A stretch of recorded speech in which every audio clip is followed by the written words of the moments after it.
2013 started off quite different than it is now. Originally I was only planning on being the Caterham F1 reserve driver and doing a handful of Friday practices very similar to what Valtteri Bottas did last year with Williams, and it proved to be a way into Formula 1.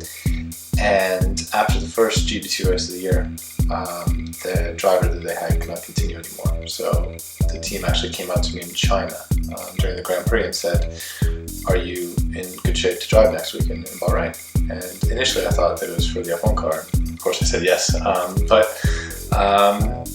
yeah, obviously it was quickly determined that it was in GP2, and even still I was quite excited about it, because even though being with the F1 team and going to every Grand Prix and being a part of the kind of the atmosphere of being in a race weekend as a part of the team and as a driver on the team, not being able to race is something that I was already quite missing. It was only March, so to get the opportunity to race in GP2 was kind of a surprise, I'd say, but it was a pleasant one. And going into Bahrain, the expectations I think were quite low, considering we missed all of the preseason testing as well as the first race of the year.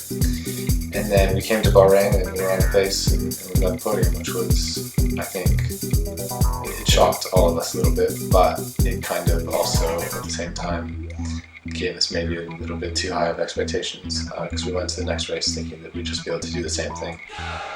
And unfortunately we didn't really have a full understanding of the car and the tire this year. So the next kind of 4 events were a test for us and for myself to kind of understand what this car needs and how different the car needs to be from practice qualifying into a race. And so the summer break kind of gave us a chance to really analyze everything from the races and what we had learned. And we came back at the end of the break, at the end of August, and put together a good result in Spa. Got back on the podium in the feature race, and that was kind of a massive relief for the team, I think, because things up until that point had not been going so well in terms of our pace, and we were just really struggling to get our heads around the car. And the fact that the hard work that we put in August kind of came through is always a nice feeling. And now going into the final 3 events, I think we're much more confident